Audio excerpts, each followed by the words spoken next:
indo. Mas desde já agradecendo em nome de todo o grupo. Obrigada, professor. Eu que agradeço aí a oportunidade. Obrigada, Marcelo, pela mensagem. Tamo juntos. Bom dia, então, bom dia a todos. Fantástica, né, Xênia? Oi? É uma aula muito boa, viu, pessoal? Essa aula maravilhosa. Espero que vocês gostem. Vamos lá, então, né? Bom dia a todos. Meu nome é Xênia Frutuoso. Eu vou estar aqui com vocês hoje, discutindo um pouquinho sobre integridade de pesquisa, né? E os processos éticos para a submissão. Esse desafio para ministrar mais uma vez essa aula nesse grupo tão importante. A gente vem aí tendo aulas cada vez mais maravilhosas. E aí, agora eu aqui com vocês, para a gente falar um pouquinho sobre integridade em pesquisa, tá? O professor Rodrigo João está mandando uma mensagem aqui dizendo que a aula está sendo gravada, tá bom? É importante que vocês confirmem aí que estão cientes. Pronto. Isabela vai estar me ajudando hoje, né, Bela? Estou aí contando com essa colaboração importante na aula de hoje. E eu vou estar conduzindo a aula, mas ela também vai estar me ajudando. E a gente vai começar essa aula, na verdade, passando um questionário aqui para vocês. Tentar avaliar um pouco o que é que vocês acham vocês acham sobre integridade em pesquisa, o que é que vocês entendem, né, em relação à integridade em pesquisa e esses processos éticos que envolvem a submissão.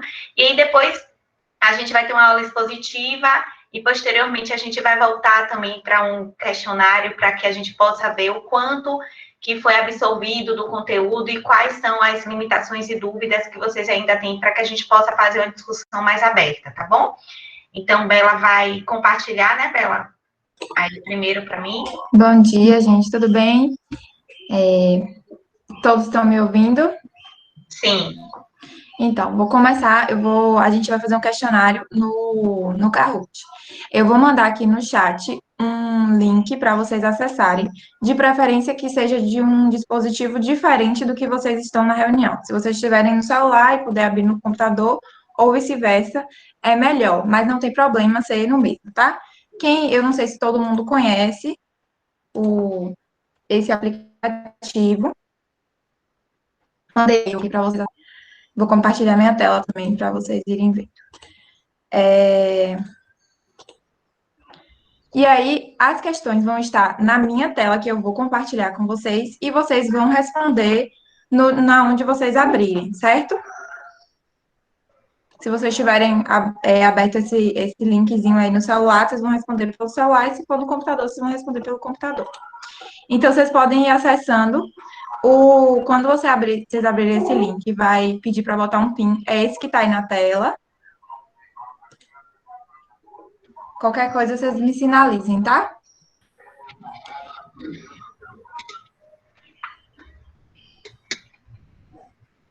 Pronto. Começou a aparecer. Se não quiserem botar o nome de vocês mesmo, pode fazer qualquer outro nome aí, outro personagem para entrar, tá? Eu coloco aqui, professor.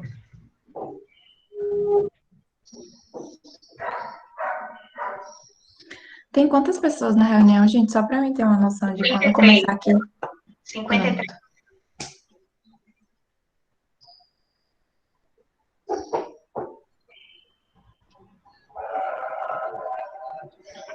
Vamos lá.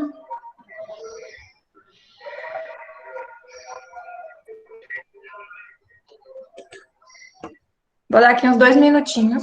2 minutos, não, 1 minutinho para todo mundo entrar. A gente começar para não demorar muito, né? Isso. Oi, bom dia, Rosiane. Eu estou vendo que você entrou agora. A gente vai fazer um questionário. Nós enviamos aqui no bate-papo o link, né, do site. Isso. Você enviou de novo, Bela, por favor?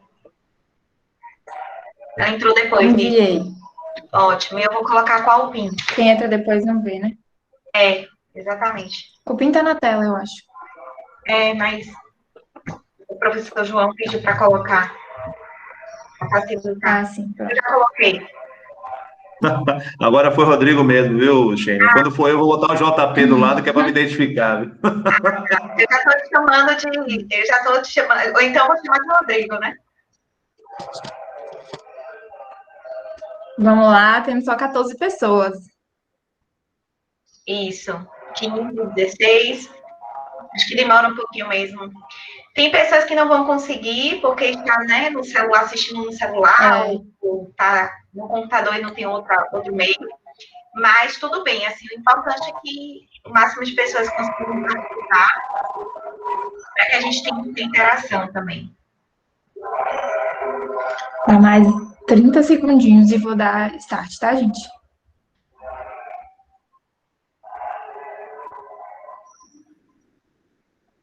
Vamos animar essa ficha.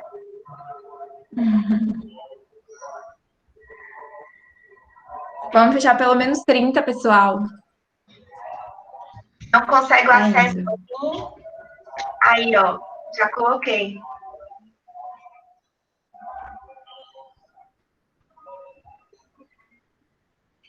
Tem uma pessoa dizendo que está dando erro quando ela coloca o PIN. Pessoal, é porque tem um espaço, 297, um espaço e outro número. Não pode ter esse espaço, entendeu? Aconteceu comigo também. Tem que ser tudo junto, não é isso, Kátia? Isso, é tudo junto. É, tudo junto. Porque tá um espaço entre o 7 e o 5. Aí esse espaço tem que ser retirado. Aí dá certo. Pronto. Vamos dar um tempinho a mais, Bela, só para a gente...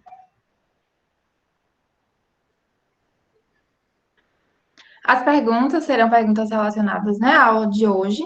Provavelmente, muita gente vai acertar e algumas outras podem ser que... Algumas questões podem ser que passam um pouquinho. Quem não conhece esse jogo, ele tem um tempo para responder as questões. As questões que estão mais longas, eu botei um pouquinho mais de tempo. E as outras questões são bem curtas, o tempo é curto. E depois, no final, ele dá um ranking de primeiro, segundo e terceiro lugar. Vamos ver quem vai ser o primeiro lugar agora. Eu vou começar, tá? Vamos. Quem não conseguiu entrar, vai acompanhando as perguntas aí e tenta responder mentalmente mesmo, só para treinar o conhecimento. Vou começar. Vou botar a musiquinha para vocês ficarem... Ah, não bota mais não.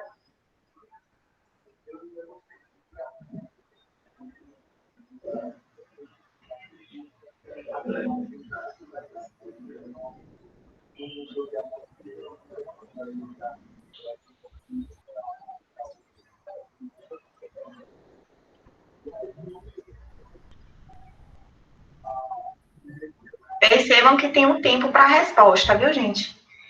E aí depois não volta mais.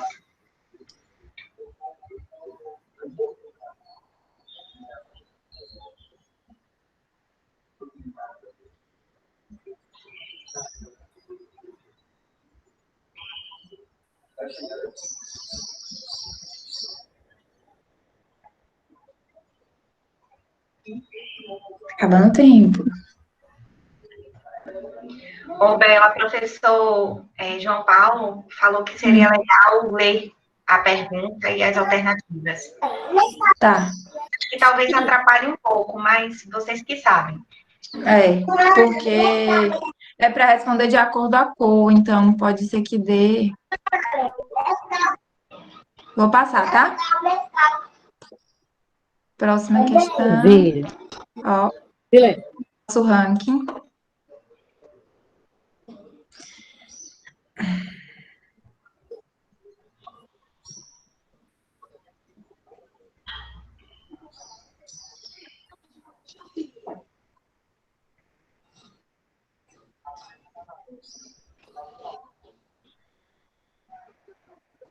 Aqui não foi para o final, não. A gente está conseguindo acompanhar a pergunta.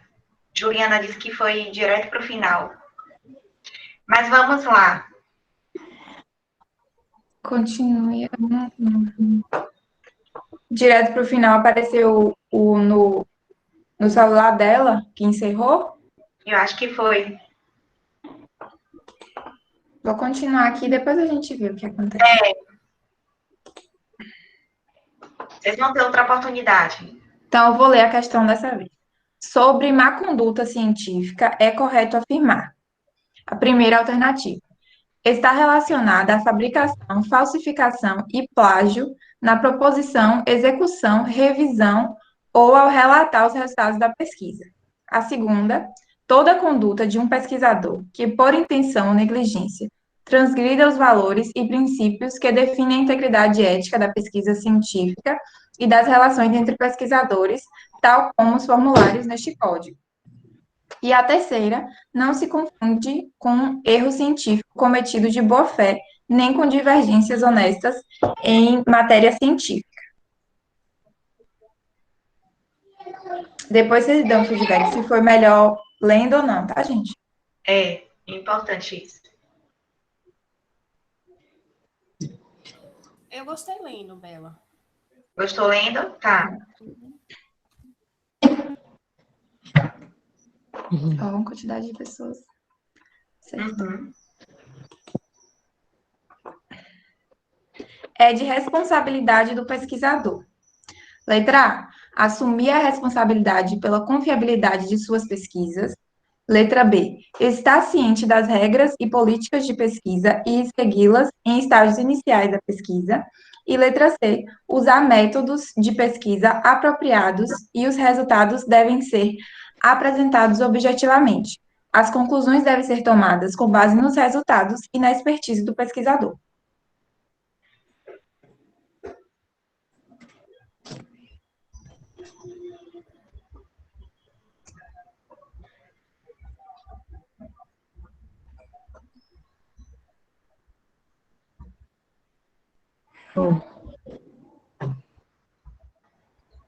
Quem não está conseguindo ver pelo celular, então acompanha aqui na aula mesmo, e aí vai respondendo mentalmente. Isso.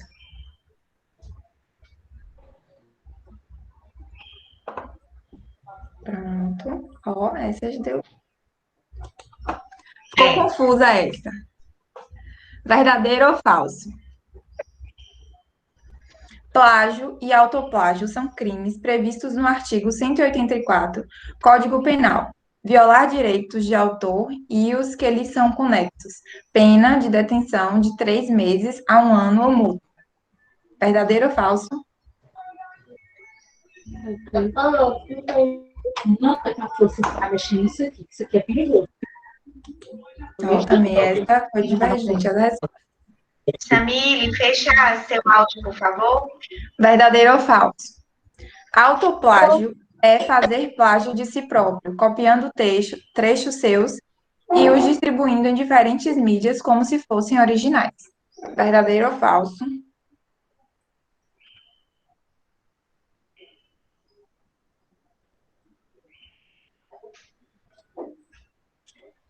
Vamos lá. Última questão. Mais uma de verdadeiro ou falso. Autoplágio não é crime, porém é antiético.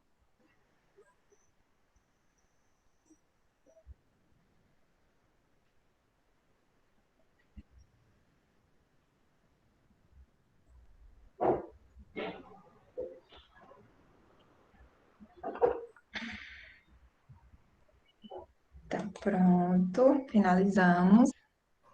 Esse é nosso pódio. Ó, eu tô em terceiro, quem foi Isabela? Em segundo, 2975091. Em primeiro lugar, Silva WS.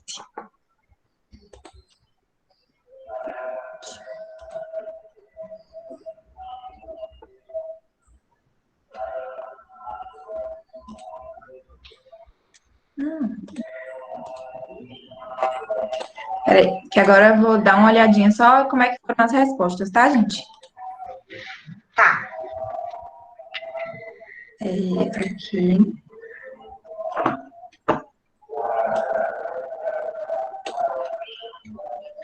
Teve bastante erro nessa, dificuldade na questão de qual é a responsabilidade do pesquisador.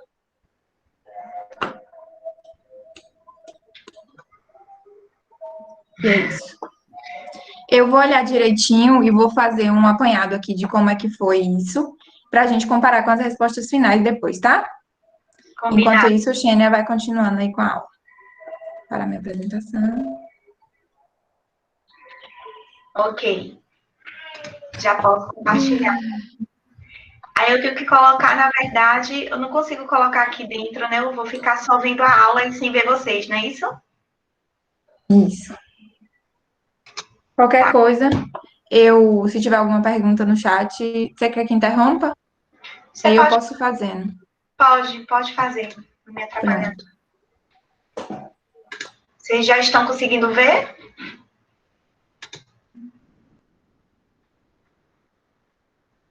Já, Bela? Sim, Xênia. Ótimo. Então, pessoal, bom dia. Como eu me apresentei, meu nome é Xênia Frutuoso. A gente fez, na verdade, esse questionário, esse jogo de perguntas, só para que a gente possa refletir um pouquinho sobre o tema que será abordado agora, que é integridade em pesquisa e processos éticos para a sua submissão. É claro que integridade em pesquisa é um tema muito amplo, e aqui o que a gente vai fazer são reflexões relacionadas ao tema, discutir um pouco, trocar, inclusive, né, porque no grupo, apesar de ter pessoas que estão iniciando na área de pesquisa, já existem muitos pesquisadores, professores, então acho que é um momento muito de troca essa aula nesse sentido desse tema. Então, caso tenham perguntas, podem mandar e a gente vai trocando aqui e discutindo, e a gente vai ter algum momento que a gente vai abrir realmente para discussão. Quando a gente pensa em integridade em pesquisa, vem muito em nossa cabeça a palavra ética e, com certeza, ciência, né? Então, e isso faz com que envolvam vários outros aspectos, porque quando a gente fala de ética, me faz lembrar muito de educação, me faz lembrar de aspectos culturais, o ambiente em que vivemos, questões políticas também, questões psicológicas, questões científicas, econômicas, legais, morais, sociais, assistenciais, questões profissionais. Então, integridade em pesquisa, como eu disse, é um tema bastante amplo, mas que, quando a gente pensa nesse tema, vem muito em nossa cabeça algumas reflexões éticas, né, do que é certo e do que é errado. Sempre a gente faz esse comparativo entre o que é certo e o que é errado. Então, o que a gente vai fazer aqui é discutir um pouco sobre esses aspectos que norteiam a ética, a ciência e a pesquisa científica. E aí, a integridade em pesquisa, ela começou a ganhar uma visibilidade maior de um tempo para cá, com a questão da divulgação midiática, com pesquisas que foram eticamente questionáveis, mais condutas de pesquisadores, retratações de artigos, e apesar disso já existia há muito tempo, a gente, na verdade, esse tema ele ganhou visibilidade muito mais do ano passado para cá, né? Onde a gente teve esse show de informações, esse jogo de informações, e que a gente vem vivendo até hoje, sem saber direito qual o caminho correto, qual é o caminho mais certo, o que seguir, o que fazer. Então, é um tema bastante pertinente para o momento que nós estamos vivendo hoje em dia. E aí, como eu disse, quando a gente fala de integridade, a gente fala de ética. E dentro da área da saúde, a gente vai lembrar da bioética, que na verdade são os valores éticos universais. Então, não tem como a gente não falar da educação, não tem como a gente falar de nossa formação. Então, esses valores éticos universais é isso, né? A gente vive hoje, e desde sempre, desde que a gente nasce, a gente aprende regras. Então, quando o sinal está vermelho, a gente não pode atravessar. Quem está no carro tem que parar e respeitar, né, o momento do outro. A gente vive isso no nosso dia a dia, com essa questão de ter que respeitar o espaço do outro, de dar a oportunidade do outro falar. Então, tudo isso que eu estou falando são valores éticos universais. E dentro da nossa área de saúde, a bioética é a ciência que vai estudar, né, essa questão ética relacionada a essa área de saúde. E os valores éticos científicos, eles, na verdade, participam da construção da ciência como um patrimônio coletivo.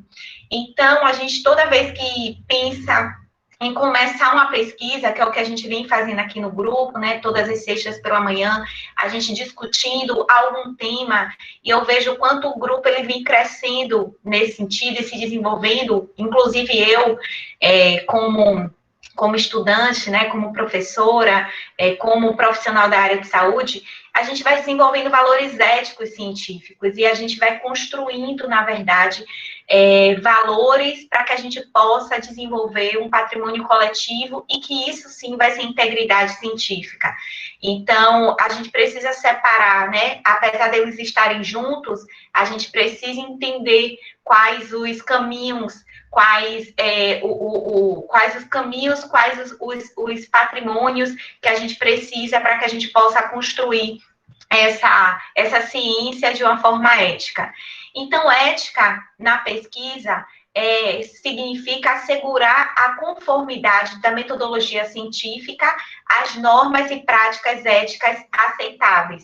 Então, a gente define uma metodologia quando a gente está pensando em desenvolver uma pesquisa, né? Aqui no grupo, a gente tem alguns estudos em andamentos, revisões sistemáticas, então a gente define métodos, a gente aprende aqui a cada sexta pela manhã qual o passo a passo para a realização de uma pesquisa científica. Então, isso é ter ética em pesquisa. E a integridade em pesquisa se concentrariam nas questões sobre a honestidade, a prudência e o reconhecimento de igualdade, passando pelos problemas de má conduta na pesquisa, que remetem a comportamentos inaceitáveis, ligados, sobretudo, à fabricação, falsificação de dados e ao plágio, a chamada FFP, que a gente acabou de perguntar lá no questionário sobre essa sigla. E quem está falando isso não sou eu, é o Comitê Canadense de Integridade na Pesquisa, né, que isso foi definido em 2009. E aí, contando um pouco sobre esse debate que vem em evolução, em algumas conversas, inclusive com o professor Rodrigo, sobre o que abordar no tema, né? Antes disso, aqui dessa aula acontecer, a gente tem trocas de informações. Eu sempre me questiono e eu sempre aprendo muito quando eu ministro essa aula. Então, contando para vocês um pouquinho sobre essa evolução da integridade em pesquisa, existem algumas etapas da discussão sobre integridade científica nos últimos tempos. Então, começou, na verdade, em 1992, com reforço institucional, né? A Academia de Ciência dos Estados Unidos publica um relatório em que discute o aumento dos casos de má conduta no país. Então, o governo americano cria o Escritório de Integridade em Pesquisa, que é o ORI. No final, eu vou passar alguns websites que são importantes para que vocês possam estar se aprofundando, né, no tema. Em 2000, existe a definição de má conduta, então, o Escritório de Política Científica e Tecnológica do governo norte-americano, ele consolida a definição de má conduta científica e abrange casos de plágio, de fabricação e falsificação de dados. Em 2007, tem um diálogo global, e aí é realizada a primeira conferência mundial sobre integridade científica em Lisboa, Portugal. Países discutem estratégias para a harmonização de políticas de integridade para a promoção de boas práticas no mundo. Em 2010, a gente tem essa responsabilidade partilhada e tem a Fundação Europeia de Ciência, que lança o Código de Ética, no qual afirma que instituições, editores, pesquisadores e agências de fomento são responsáveis pela prevenção e investigação de casos de má conduta científica. Em 2010, ainda, a gente começa a definir alguns princípios éticos, né, através da declaração da segunda Conferência Mundial sobre Integridade Científica em Singapura, e define 4 princípios para promover boas práticas, que seriam honestidade, prestação de contas, imparcialidade e boa gestão. Em 2011, aí a gente começa com o lançamento de códigos brasileiros. A FAPESP, ela lança seu código de boas práticas baseados em 3 pilares: a prevenção, a educação, a prevenção e a investigação, né, com sanções justas e rigorosas, e o CNPq ele lança recomendações e diretrizes em projetos financiados pela agência. Então, a gente começa a ganhar um norte dentro da integridade em pesquisa aqui no Brasil. Em 2013, a gente conta com colaborações internacionais e a declaração da terceira Conferência Mundial sobre Integridade Científica em Montreal, no Canadá, e destaca a promoção de boas práticas em colaborações internacionais e chama atenção para as diferenças entre sistemas regulatórios e legais dos países. E em 2015, a gente começam a discutir sobre sistemas de recompensas, então a discussão sobre o sistema de recompensas na carreira dos pesquisadores e a importância de programas de educação e treinamento avançam na 4ª Conferência Mundial sobre Integridade Científica no Rio de Janeiro. E por aí a gente segue, a gente vai falar um pouco mais dessa evolução, mas para que a gente possa entender como começaram a acontecer essas discussões, né, em relação a esse tema. No Brasil, a preocupação, então, com a questão da ética e integridade em pesquisa, ela começou a ser discutida nos últimos anos. Então, a criação, como eu falei, do Código de Boas Práticas Científicas, elaborado pela FAPESP em 2012, e a criação das diretrizes éticas para a pesquisa pelo CNPq em 2014. E aí, sim, ambos foram permeados pelos congressos de ética e integridade em pesquisa, que é o BRISP, que na verdade é um encontro, né, brasileiro de integridade e ética na ciência e publicação. Esse BRISP já aconteceu em vários estados, então a gente já tem, já ocorreram 5, o último de 2018 foi em Porto Alegre, e sempre ele tem o objetivo de promover debates e ações que possam fortalecer a confiabilidade e a qualidade da ciência também, né, da ciência brasileira. E aí a gente já tem marcado o próximo BRISP, que é o 6º BRISP, que está com data para 24 e 25 de junho, né, no Rio de Janeiro. Ele já foi adiado por conta da pandemia. Na última aula que eu ministrei no grupo, ele estava marcado para dezembro, ele tinha sido cancelado, e agora ele está marcado para junho desse ano, no Rio de Janeiro. E o tema, na verdade, desse ano é discutir a integridade da pesquisa, ciência aberta e autoria, e os desafios e oportunidades para os sistemas de pesquisa. Então, sempre tem debates relacionados à questão da integridade em pesquisa. Então, falando um pouquinho sobre essa questão das publicações, o Brasil, de acordo com o Jornal Internacional de Ciências Cardiovascular de 2017, ele ocupava a 15ª posição no ranking dos países, né, com mais de 630 mil documentos citáveis publicados nos últimos anos. Então, a gente vê e acompanha esse crescimento da publicação, o crescimento de documentos citáveis publicados aqui no Brasil.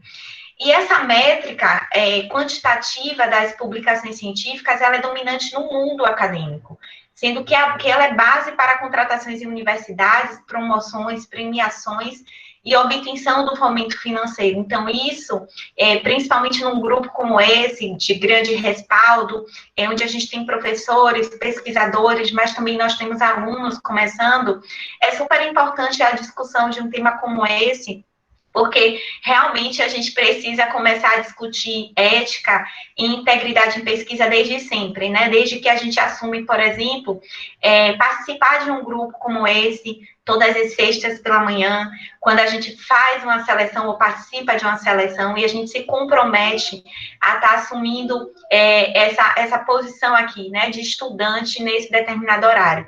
Então, isso já é uma parte da ética, já é uma parte da integridade em pesquisa. A gente precisa realmente entender o porquê, qual o nosso objetivo em relação à participação, né, e não simplesmente a presença, mas o porquê da gente estar participando das discussões, o porquê a gente está aqui. Então, é importante que a gente reflita sobre isso, porque realmente pesquisa não é para todos, no sentido de dedicação, no sentido de ter que abdicar muitas vezes, né, de de outras coisas, de lazer. Então, é muito importante que a gente faça essa reflexão aqui também, né? E não pense simplesmente no título ou, enfim, em premiações que isso pode evoluir, né? E as pessoas possam conseguir. E a consequência direta deste ambiente, então, é o crescimento de fraudes científicas, né? Então, essa métrica quantitativa acaba gerando o crescimento de fraudes. E por que isso? Porque muitas vezes alguns pesquisadores, infelizmente, estão, na verdade, mais querendo premiações ou promoções ou obtenção de algum fomento e não realmente essa integridade em pesquisa como um patrimônio, né, para a sociedade. Então, é importante que a gente aqui agora reflita em tudo que a gente está fazendo, quem já está com pesquisa em andamento, quem está em doutorado, mestrado, para que a gente possa realmente estar refletindo sobre esse tema.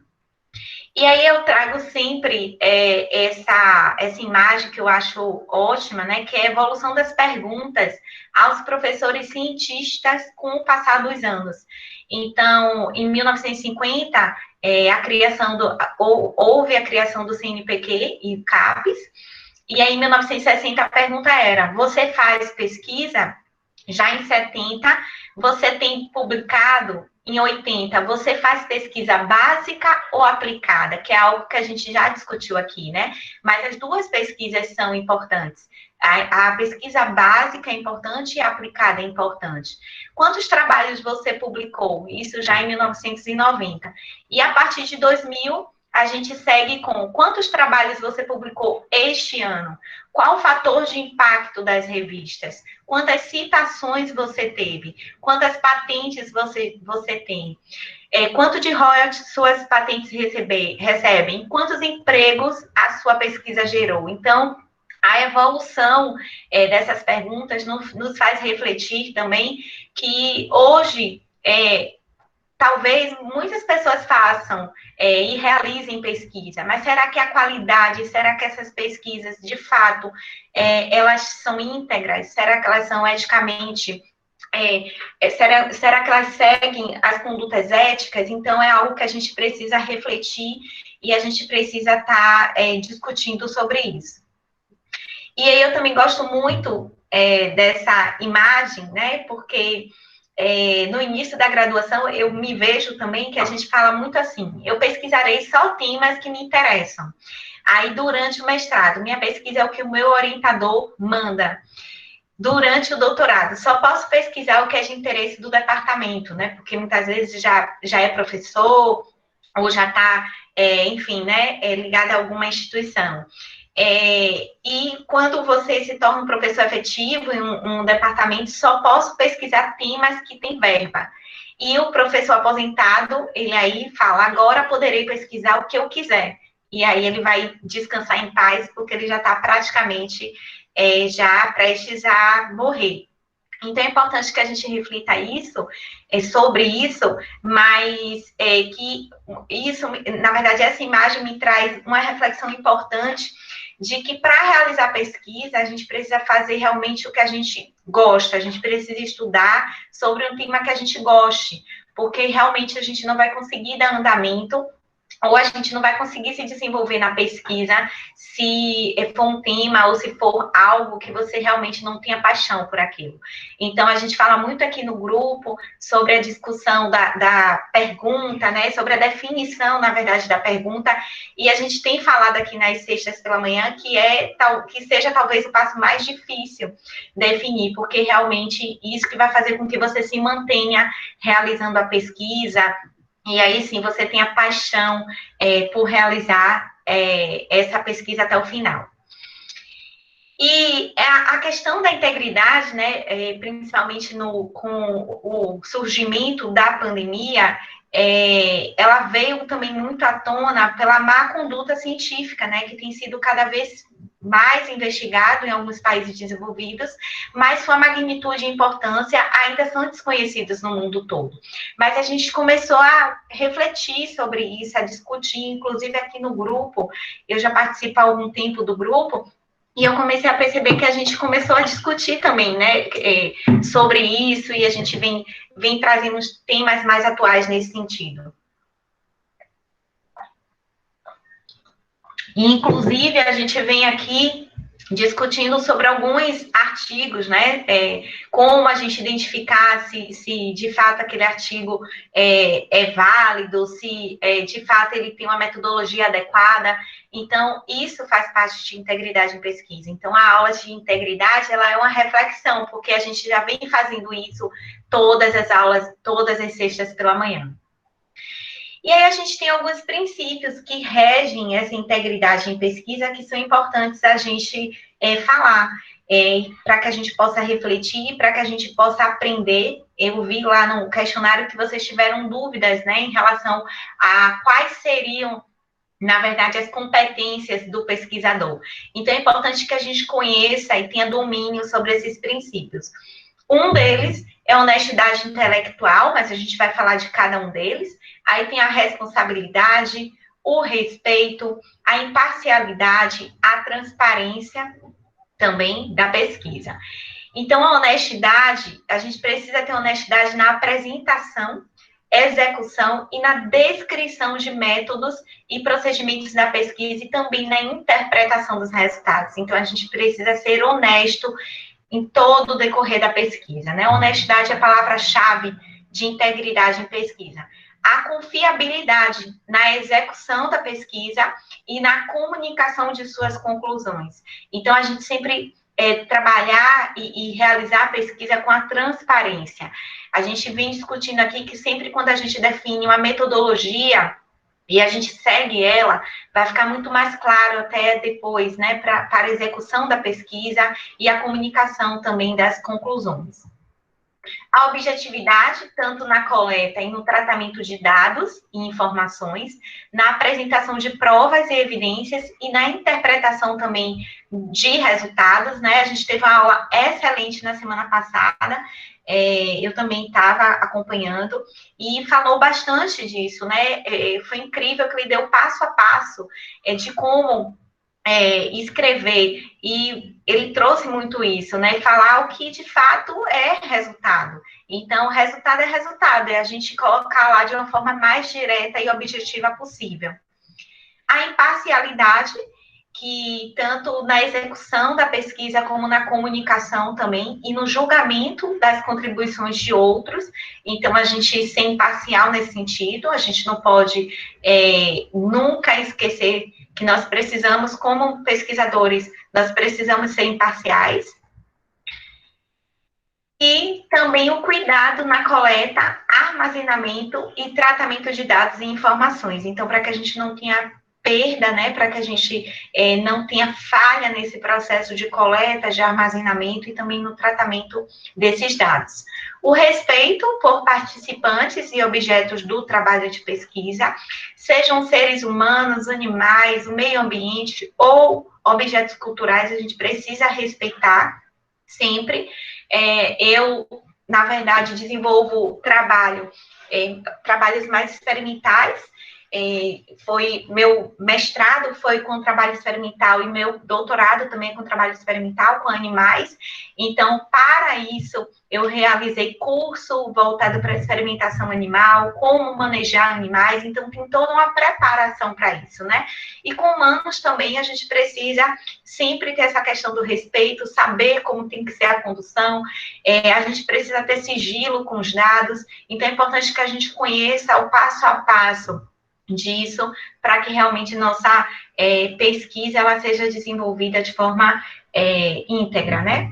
A veracidade na atribuição dos créditos a trabalhos de outros, então é importante que a gente tenha esse cuidado também com a veracidade e dar créditos aos trabalhos dos outros, nas citações, a gente ser verdadeiro, né, também, e a responsabilidade na formação e na supervisão do trabalho de jovens cientistas. Então, se eu como professora ou outros, né, outras professoras, outros professores vão participar da supervisão de trabalho ou todos os coordenadores aqui dos grupos, é importante que a gente tenha essa responsabilidade, esse caminhar com responsabilidade, porque a gente realmente está, na verdade, construindo um patrimônio científico para a sociedade. Então, é importante que a gente entenda o nosso papel e o quanto de responsabilidade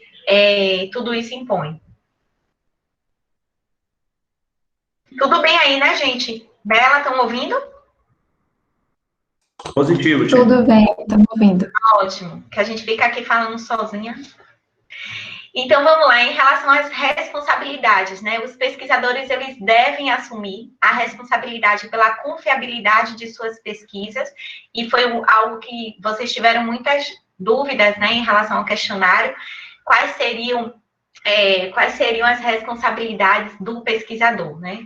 Os pesquisadores, eles devem estar cientes das regras e políticas de pesquisa e precisa segui-las em todos os estágios, que é o que a gente já vem aprendendo aqui ao longo do semestre. Então, é importante que a gente entenda esse passo a passo. Eu queria muito ter tido essa oportunidade desde lá da graduação, participar de um grupo como esse, mas que bom que eu comecei já no finalzinho do meu mestrado a participar desse grupo aqui. E aí eu venho seguindo nele. Os pesquisadores, eles devem usar métodos de pesquisa apropriados e os resultados, eles precisam, né, e devem ser apresentados objetivamente. As conclusões, elas devem ser tomadas estritamente com base nos resultados. A gente viu isso na aula da semana passada, o quanto a gente precisa, né, ser objetivos, diretos, verdadeiros. Então, tudo isso é responsabilidade, é atribuição do pesquisador. E aí eu trago essa imagem também que eu acho ótima, né, que, na verdade, a ética é o que você faz, né, ser ético é o que você faz quando ninguém está vendo você. E eu acho isso ótimo, porque é impressionante como, às vezes, até no nosso dia a dia, a gente tem uma imagem da pessoa e quando a gente conhece pessoalmente, aquela imagem é totalmente desconstruída, né? Então, eu sempre reflito sobre isso, que ética é o que você faz quando ninguém está vendo você. Então, isso serve muito para a pesquisa, naquele momento lá que você está coletando os dados, ou que você está realizando a pesquisa, enfim, né, execução da pesquisa, e esse alerta aí para má conduta, né? Se aquele resultado não me favorece, eu não vou incluir ele, eu vou incluir só o resultado positivo, o resultado bom. E a gente vem vendo aqui que não necessariamente, né, e de fato não é, que uma pesquisa que tem um resultado negativo, ele não tem a validade. Então, a gente precisa se atentar a isso, e aí eu deixo um alerta em relação à má conduta. E essas más condutas, então, científicas, né, elas são consideradas fraudes? Será? Então, eu trago aqui as principais, que é a fabricação, ela está relacionada ao ato de inventar os itens de suas pesquisas, seja ele qual for o método, o resultado, quando existe uma fabricação, se cria algo, né? E que, de fato, isso é uma má conduta científica. Outra má conduta é a falsificar os dados. Isso é definido como um ato de modificar os dados, arranjá-los para que eles se adaptem àquilo que o pesquisador supõe ser necessário para garantir sua hipótese. Então, completamente má conduta, considerado má conduta, em relação a falsificar os dados. A gente já vem aprendendo aqui como deve ser essa condução da pesquisa. Então, de fato, falsificar os dados é uma má conduta científica. E plagiar, né, que é definido como sendo o ato de copiar, sem dar qualquer referência da fonte ou autor do qual se copia. Então, é importante que a gente reflita aí sobre essas más condutas e que a gente nunca esqueça, de fato, desse passo a passo, né, dessas responsabilidades em relação à integridade realmente da pesquisa, e sempre lembrando que é um patrimônio que a gente está criando para a sociedade. Então, é importante que a gente reflita sobre esses temas. E o plágio, especificamente, ele é crime, né? Se não foi você que escreveu, não é seu. Então, de acordo com o artigo 184 do Código Penal, violar direitos de autor e os que lhes são conexos, ele, na verdade, isso, né, gera uma pena de detenção de 3 meses a 1 ano ou multa, claro que vai ser avaliado, se a violação consistir em reprodução total ou parcial, com intuito de lucro direto ou indireto, por qualquer meio ou processo de obra intelectual, interpretação, execução ou fonograma, sem autorização expressa do autor, do artista, intérprete ou executante, do produtor, conforme o caso, ou de quem está representando. Então, também tem uma pena, né, uma reclusão de 2 a 4 anos e multa também. Então, é importante que a gente saiba, tenha conhecimento que plágio é crime e que, de fato, a gente precisa ter responsabilidade, né, com os dados e com a escrita do outro também, quando a gente fala em pesquisa científica. E o autoplágio, né, que foi uma das perguntas que nós fizemos no questionário. O autoplágio é fazer plágio de si próprio, copiando trechos seus e os distribuindo em diferentes mídias como se fossem originais. Então, isso seria o autoplágio. Ele não é crime, porém, ele é antiético. Então, também não é recomendado, né, o autoplágio, claro, porque é antiético. E com a questão do advento dos softwares capazes de rastrear essas repetições, né, tal artifício tornou-se mais facilmente detectável. Isso faz com que seja um desafio aos editores a tomar providências quando acham indícios de reaproveitamento em artigos já publicados ou manuscritos submetidos à publicação. Então, a gente precisa ter cuidado com essa questão do autoplágio também, assim como do plágio, mas o autoplágio ele não é crime, porém ele é antiético e, de fato, também não é permitido. E em relação à autoria, né, a autoria, quem participa, a gente sempre tem que lembrar que a gente tem que dar crédito a quem merece. Eu lembro que na última aula que eu ministrei aqui no grupo, a gente discutiu um pouco sobre isso, né, sobre a autoria, quem deveria entrar. Então, os autores, eles precisam ter participação, né, os autores, eles precisam, na verdade, a gente precisa definir critérios para essa autoria. E algumas revistas, eles pedem, até eu acho que foi o professor Rodrigo que falou na aula anterior, que eles pedem, na verdade, o que cada autor fez, né? Qual foi o papel de cada um. Então, é importante que a gente tenha isso muito claro também, né? É uma dúvida muito grande dos alunos, dos pesquisadores em relação a isso. Quem deve entrar, né? Qual o nome que deve entrar. Então, é importante que a gente siga as recomendações, né, do Comitê Internacional dos Editores Médicos. Então, é importante que a gente siga as recomendações, a gente busque realmente isso, porque tem algumas revistas que pedem, de fato, qual foi a função, né, qual foi a parte que cada autor executou nesse sentido. Então, eu deixo aqui, ó, que o crédito a quem merece. E outro tema importante é o conflito de interesses, né? É importante que a gente discuta sobre os conflitos de interesses, como funcionam. A gente precisa, de fato, ser imparcial em relação à pesquisa, mas, de fato, a gente precisa afastar esses conflitos de interesse, sejam eles por patrocínio da pesquisa, sejam eles por estar direcionando já, né, para que lado a pesquisa vai, fazer de tudo para que dê o resultado que a gente está almejando alcançar.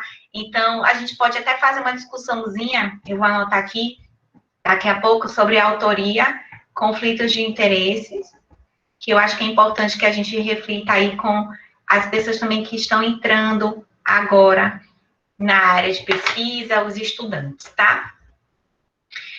E a revisão por pares, que é algo que a gente ouve muito, né? O processo de revisão por pares. Então, os cientistas, na verdade, eles estudam alguma coisa, eles escrevem acerca dos seus resultados, eles mandam para a revista e lá tem o editor da revista que vai receber o artigo e aí envia-o para ser revisto. Então, ou ele vai ser liberado, né, vai passar tudo ok, e outros cientistas especialistas na área vão ler o artigo e vão dar feedback ao editor, ou ele vai voltar, na verdade, para o cientista, né, que ele pode enviar comentários dos revisores aos cientistas que podem rever ou submeter novamente o artigo para a revisão.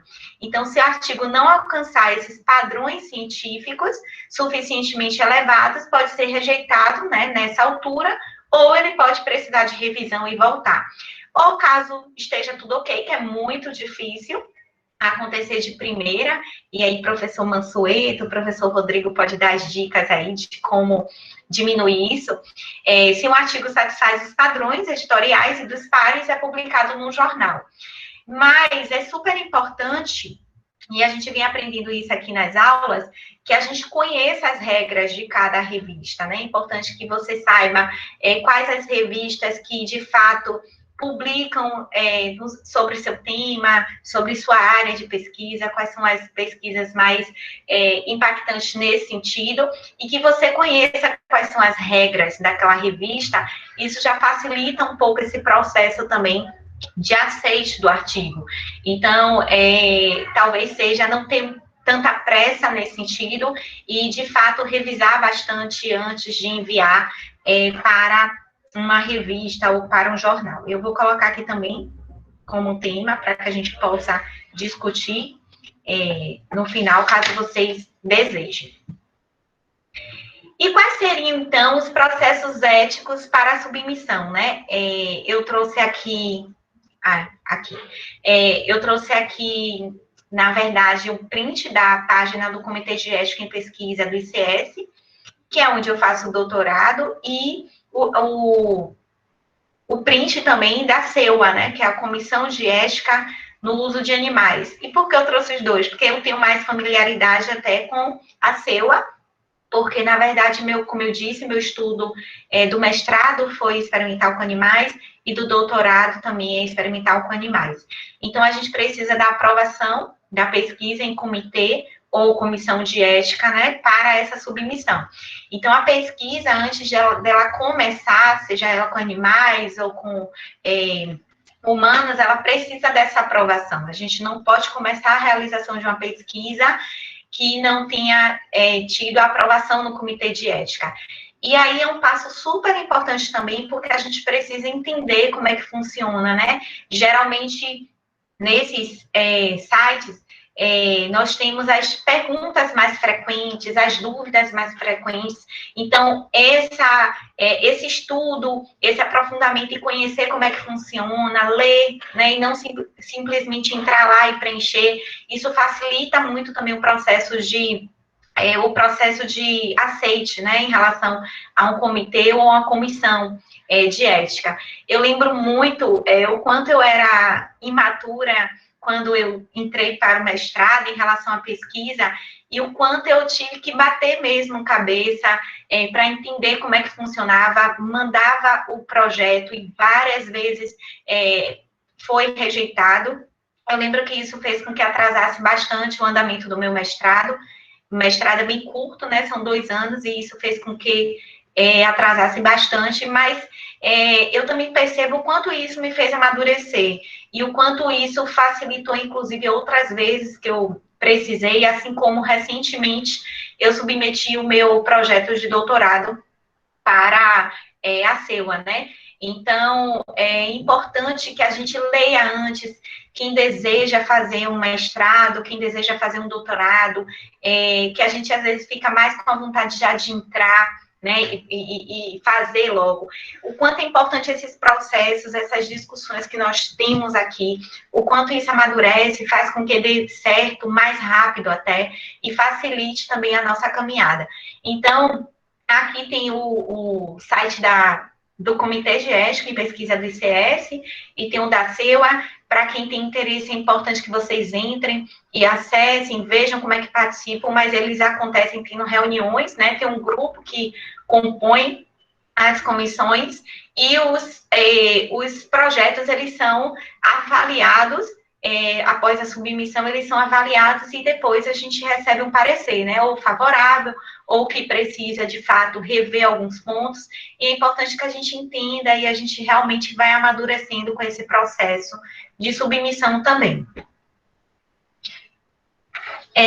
Já falei, né, em relação a pesquisas em animais ou pesquisa em humanos, também vou colocar aqui como algo para a gente discutir, e que vocês possam compartilhar experiências ou outros pesquisadores já do grupo, até para trazer isso para os alunos, mas para quem está desejando fazer um mestrado, um doutorado, até para que a gente discuta um pouco como é que funciona essa questão da submissão aqui de uma forma mais aberta e que a gente possa discutir. Então, o Comitê de Ética, ele, na verdade, né, segue a Resolução 466 de 2012 do Conselho Nacional de Saúde, para auxiliá-los no encaminhamento de projetos para apreciação. E lá, a gente tem um link, né, que é esse aqui, que são as dúvidas mais frequentes em relação à submissão. Qual estudo precisa ser submetido, como funciona a submissão, se a gente pode começar uma pesquisa antes dessa submissão ou precisa primeiro esperar a aprovação, né? Eu já falei que a gente precisa da aprovação para que a gente possa começar a desenvolver a pesquisa.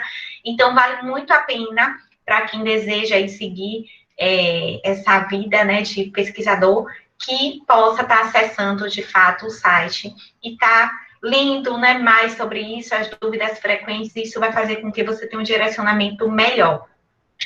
Em relação a esses processos éticos também para a submissão, temos termos de conflito de interesse e que explicitam a contribuição de cada autor, eu falei isso também para vocês.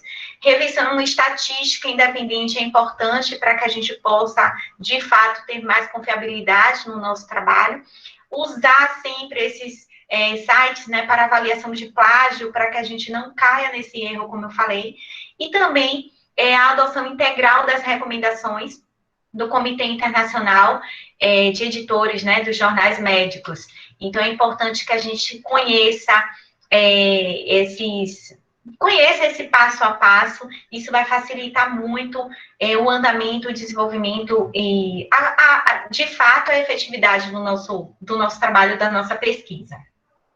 Então, para que a gente possa seguir de uma forma ética, né, em relação a esses processos éticos para submissão, a gente precisa ter cuidado com o manejo de dados. É importante que a gente siga esses aspectos humanos e esse contato social, que a gente leve em consideração todas essas recomendações, o como a gente tem que seguir. É importante a gente refletir sobre a autoria e publicação, né, se de fato essa autoria é válida, como foi definido. Então, é importante que a gente fale sobre isso, que a gente deixe claro também a questão de patrocínio da pesquisa. Então, isso faz parte, né, da ética em pesquisa, caso tenha tido esse patrocínio. E também a metodologia da pesquisa, sem dúvida, é o primeiro passo aí para que a gente consiga desenvolver uma pesquisa com ética, que seria, de fato, a gente definir muito bem essa metodologia e a gente seguir na execução do trabalho com essa metodologia que foi definida anteriormente. Então, é super importante essa metodologia, essa definição da metodologia da pesquisa.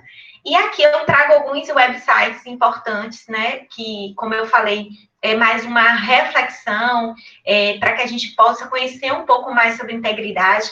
Integridade em pesquisa é um tema bastante amplo e pouco discutido. Muitas vezes as pessoas realmente não têm interesse.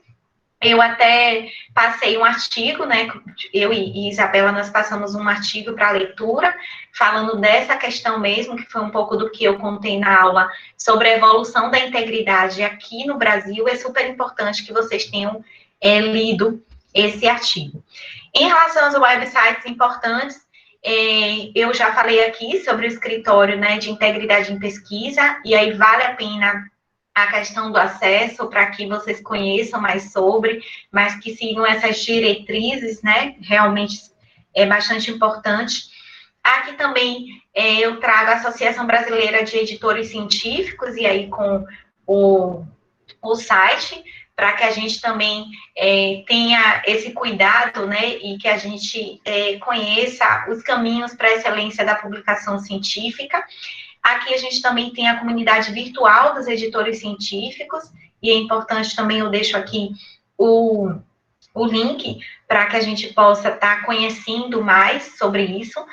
De fato, é muita informação, é muita coisa para que a gente possa, na sua totalidade, atuar de uma forma íntegra. Não é fácil, não é algo que você consiga aprender rápido, mas eu acho que o primeiro passo a gente também está dando, que a gente está aqui se reunindo sempre e discutindo. Eu acho que quem se comprometeu a participar do grupo e vem seguindo, com certeza se sente a cada semana mais maduro e mais ético, e seguindo, de fato, o caminho como ele deve ser. Aqui também o Comitê Internacional de Editores, né, dos Jornais Médicos, já falei para vocês, e aí tem uma recomendação sobre conflitos de interesse, super importante que a gente conheça mais sobre os temas também. Aqui também tem um outro site, né, que em relação à integridade em pesquisa também, e aí eu deixo o link, que foi uma conferência sobre integridade em pesquisa. Eu falei lá no início sobre essa conferência que aconteceu em Singapura, e aí vem acontecendo, né, então é importante que vocês conheçam também. E em relação ao COP, né, que é o Comitê de Publicações Éticas, também eu deixo aqui para vocês, e o BRISP, como eu falei, que é um encontro brasileiro de integridade e ética na ciência e publicação. Então, acontece, esse ano está marcado o 6º BRISP, mas isso fez com que fossem levantados vários temas relacionados à integridade em pesquisa. Isso faz com que os pesquisadores também entendam mais sobre esse tema. Então, como eu falei, o próximo está marcado para junho de agora, 2021, no Rio de Janeiro. E aqui, gente, eu trago algumas considerações finais para que a gente possa abrir para a discussão, que sempre a gente vai partir da pergunta de investigação. Isso a gente já fala aqui há bastante tempo. A gente, depois da pergunta, após a definição da pergunta, a gente vai definir um desenho experimental, um protocolo, e com certeza quem está aí com pesquisa em andamento dentro do grupo ou fora, com certeza seguiu ou vem seguindo esse passo a passo aí, o desenho experimental e o protocolo. A realização da pesquisa, claro que depois, se o trabalho, de fato, ele precisa de uma submissão num comitê ou numa comissão, após essa submissão, aí sim, a realização da pesquisa.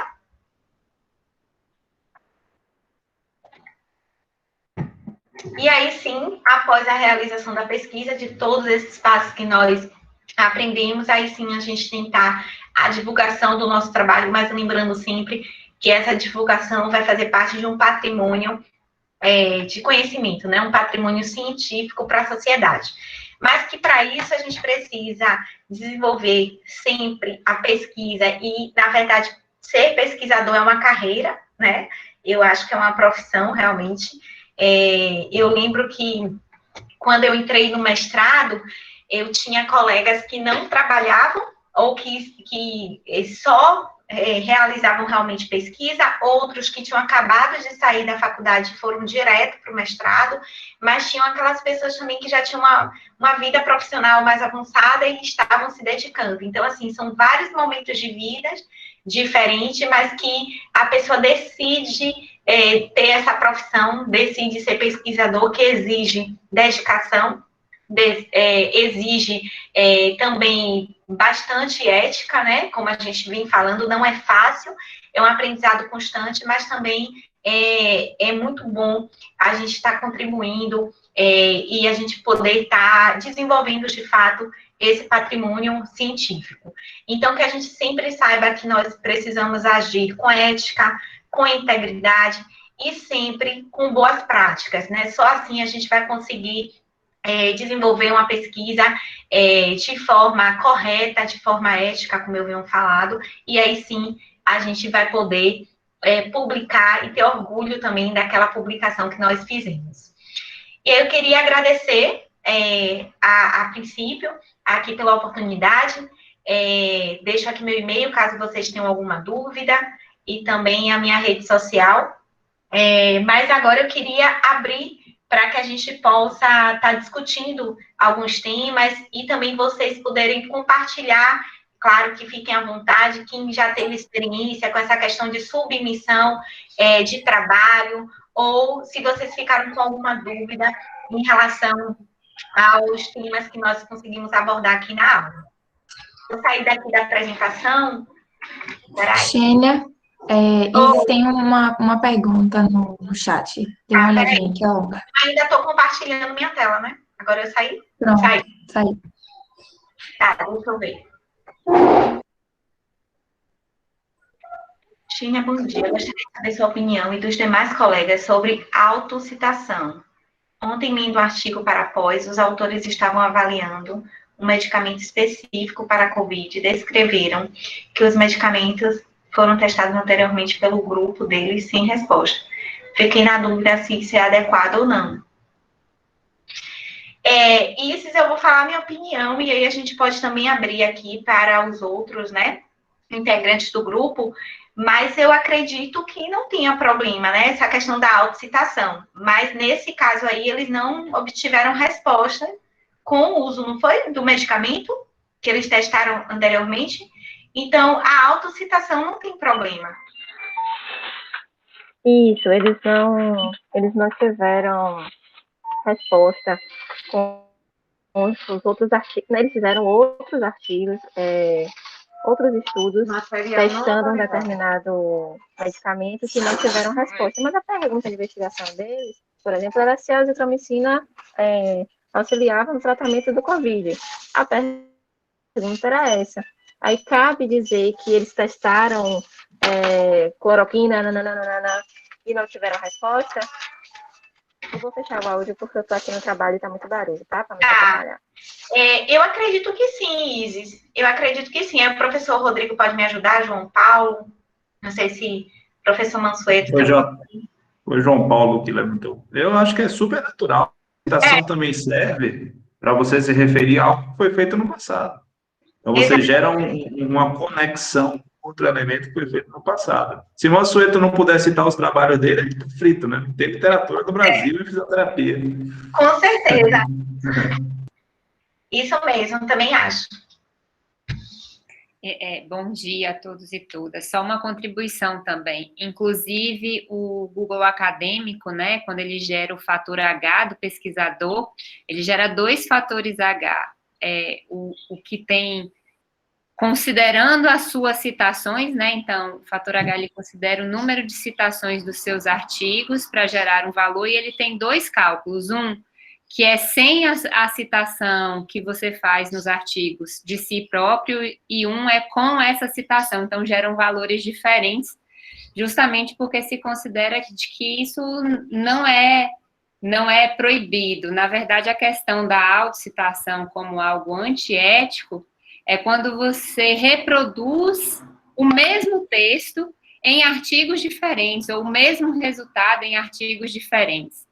Então, isso seria a autocitação, mas não indicar referências que já estão publicadas e etc. Ao contrário, né? Eu acho que isso é uma forma da gente expandir. Geralmente, os grupos de pesquisa, eles trabalham com um tema. Então, no artigo, quando você vai avançar naquele tema, você pode, inclusive, na discussão, dizer, olha, nós já trabalhamos com isso, os nossos resultados foram esses, e nesse estudo a gente avançou nessa direção. Então, não é proibido de se fazer isso, não. Cuidado é de não reproduzir o mesmo texto, né? Os mesmos resultados. Passa. Isso. Muito obrigada, viu, gente? Por nada, Isis. Exatamente. Obrigada aí, professora Maria Luísa. Me recordo que no período acadêmico era muito comum que os orientadores colocavam outros professores como autores nos artigos, onde os mesmos não participaram, mas faziam isso por parceria e muitas vezes pela imaturidade dos alunos. Isso era algo comum e não era questionável. O que você acha de práticas como essa? Então, difícil, né? E aí, professor Rodrigo, professor João Paulo, o que vocês acham disso? Eu acho que Só rapidinho. Isso às vezes acontece e às vezes a gente, aluno, eu não sei direito em todos os casos como acontece, mas às vezes nós, alunos, não temos noção de algumas partes da pesquisa que acontecem, mesmo sendo o nosso TCC, eu digo pelo meu, de algumas partes que acontecem que os professores se comunicam entre eles e um auxilia o outro nesses processos. E a gente nem sabe.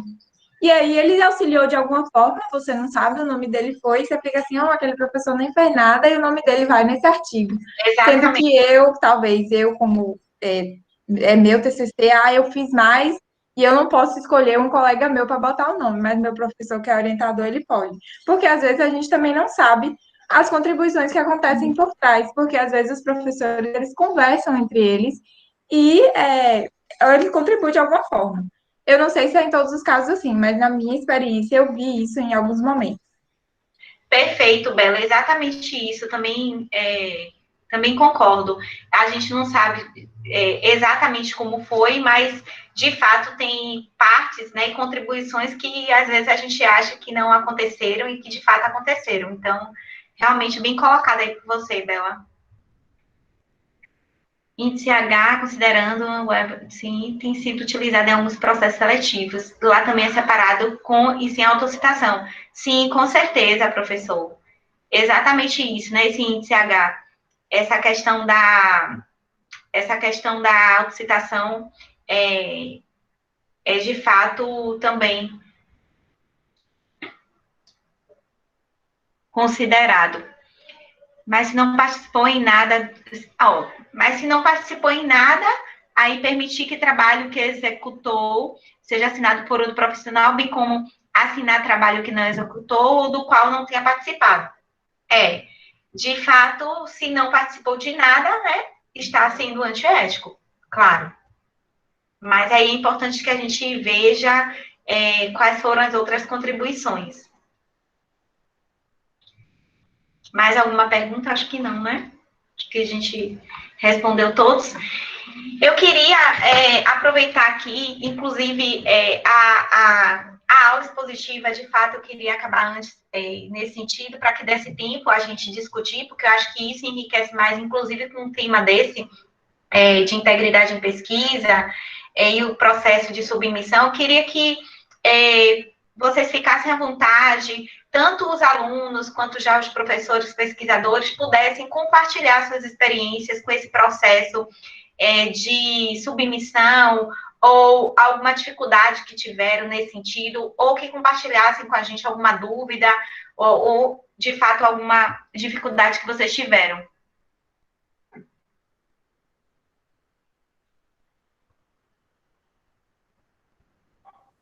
Eu queria fazer só um comentário sobre essa questão da autoria. É perfeito o que Isabela falou, mas a gente sabe que existem algumas práticas antiéticas nesse sentido, né? Onde incluem-se como autores pessoas que não participaram do estudo. Isso é ilegal, isso não está dentro das normas de integridade científica.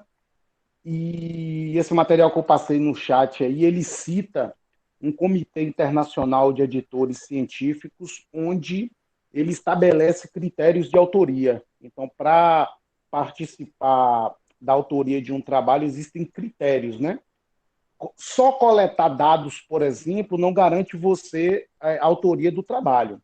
A autoria do trabalho é quem participa desde a concepção, da construção, da escrita, da revisão, né? A pessoa tem que ter atuado em alguma seção do artigo de uma maneira importante para que ela seja considerada como autor. Inclusive, é uma questão depois que a gente precisa discutir, que a gente está já há algum tempo, né, tentando fazer publicações aqui no grupo. Eu acho que no semestre que vem a gente vai consolidar isso, né?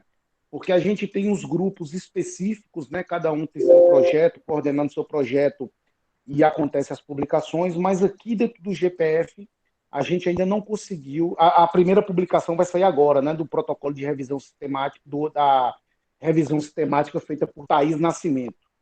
Então, nós temos já algumas revisões sistemáticas em andamento há algum tempo, mas onde muitos membros da equipe não participam. Então, essas pessoas que não participam integralmente, elas vão ser excluídas da autoria do estudo. Então, isso é uma coisa importante de deixar claro aí para vocês. Beijinhos. Meu duplo, Rodrigo 2, eu só acho que essa sua frase com relação a só participar de coleta não garante autoria, eu acho que isso é discutível. Eu acho que isso não pode ser encarado como regra, não. Isso é discutível. A gente já quebrou muito, entre aspas, né, o pau disso, no outro grupo de pesquisa que eu faço parte, e eu acho que isso é discutível, isso não pode ser encarado como regra, porque às vezes uma pessoa que coleta dados está trabalhando muito mais do que alguém que deu um pitaco em uma discussão, trouxe um paper, ou participou da concepção, participou de uma reunião, uma discussão, e aí às vezes tem a pessoa coletando dados há 30 dias, 40 dias, participou muito mais. Existem diretrizes internacionais para isso, e eles citam lá que a pessoa só participou da coleta de dados, isso não garante autoria no trabalho. Não garantiu uma coisa. Não pode ser autor. Hã? Não garantiu coisa. Agora, proibição de autoria? Não, eu não falei proibição. Eu falei assim. Então é por isso que eu estou levantando participação apenas coletando o dado não garante autoria. Perfeito. Entendeu? Tá bom. Entendi. Por isso que eu trouxe a questão. Beleza. Eu tinha entendido errado. Top. Valeu, maravilha, mas é você discutindo com você mesmo, não tem problema. Gente, é por isso que eu tô rindo, viu? Porque tá Rodrigo discutindo com o Rodrigo mesmo. Aparece que o Rodrigo tava falando, aí daqui a pouco a mensagem de Rodrigo no chat contradizendo o que ele tá falando. Eu falei, gente, o que é isso? Eu procurei colocar JP sempre embaixo aí, só na outra que eu fiz o autoelogio, que foi ele mesmo que botou para ele. Cuidado para não confundir o Rodrigo JP com o Rodrigo de cá, porque o de lá é mais inteligente, aí ele pode falar alguma coisa e vocês vão achar que eu sou inteligente também. Tá vendo? Ele mesmo se elogia, bondade própria dele. Tá sendo gravada essa bobagem aqui, vamos parar. Uma contribuição aí nessa questão do que só a coleta não garante, a gente tem como exemplo as grandes coletas populacionais, como o Vigitel e outros projetos de pesquisa em que você tem bolsas, né, para pessoas coletarem os dados, e não necessariamente essas pessoas que coletaram os dados vão entrar na autoria do artigo. Esse seria um dos exemplos, né, para esse caso. E eu também queria trazer uma contribuição, Xênia, para o que você colocou, né, do avanço dessas questões éticas, no sentido da submissão dos trabalhos. Eu acho que o ano passado a gente teve um ponto muito grande de atenção à fraude de dados divulgados nos artigos, com a questão do coronavírus mesmo, né, com aqueles artigos que foram retratados e tudo mais, que os autores não quiseram disponibilizar, enfim. E já existia um movimento das revistas, quando você faz a submissão do artigo, dela solicitar, ela pergunta para os autores se eles têm interesse em disponibilizar a base de dados para auditoria, já na submissão. Então, isso é opcional, muito embora em algum processo da revisão, os revisores podem solicitar formalmente, se o autor não entregar, ele pode, inclusive, se ele tiver dúvida da integridade dos dados, ele pode rejeitar o paper. Então, parece que, diante do que aconteceu ano passado, essa vai ser uma política cada vez mais adotada pelas revistas de grande impacto, que é uma forma de acompanhar e evitar fraudes mesmo, né? Fraudes intencionais e não intencionais. Às vezes há erros mesmo de análise estatística. Então, você disponibiliza toda a sua base e o revisor, por exemplo, roda as análises de novo para ver se foram corretas. Então, acho que essa também é uma contribuição. A gente precisa ter cuidado no momento em que se coleta os dados, em que se tabula os dados, em que se analisa os dados, justamente para evitar isso aí. Passo. Exatamente, professora Maria Luísa. Com certeza, né? A gente teve aí todas essas questões éticas, e acho que isso fez levantar realmente várias outras discussões também. Deane perguntou aqui qual seria o limite ético entre contribuição e autoria. Acho que a gente vem falando isso, né? Que aí a gente vem discutindo. e aí, de fato, precisa definir essas questões, o que fizeram, como Bela também falou sobre a questão das contribuições, que às vezes a gente não vê, mas que existiram. E aí Renata falou que também acho discutível, mas nas diretrizes isso realmente vem como um ponto, tá?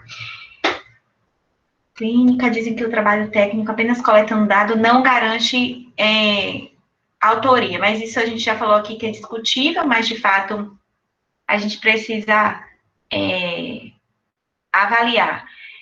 Pode-se publicar um artigo em revista no qual o resumo foi publicado em análise de congresso? Já ouvi opiniões divergentes. E aí, quem poderia responder essa? Eu acredito que o ideal é o artigo, né?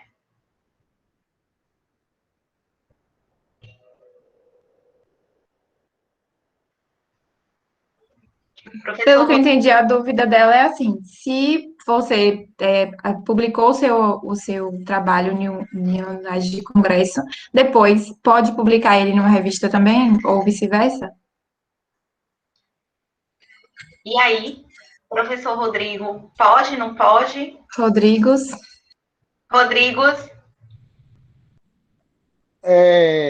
Depende, tem que ler as instruções, as normas para os autores lá da revista. Existem revistas que aceitam, existem outras revistas que não aceitam, e quando a revista aceita, aí você referencia, ele pede, tem um campo para você dizer que já foi publicado em Anal do Congresso. Eu não vejo problema nenhum, né? Inclusive, já vi vários trabalhos assim que foram publicados antes em congresso e depois são publicados na revista, mas também já vi revistas que não aceitam.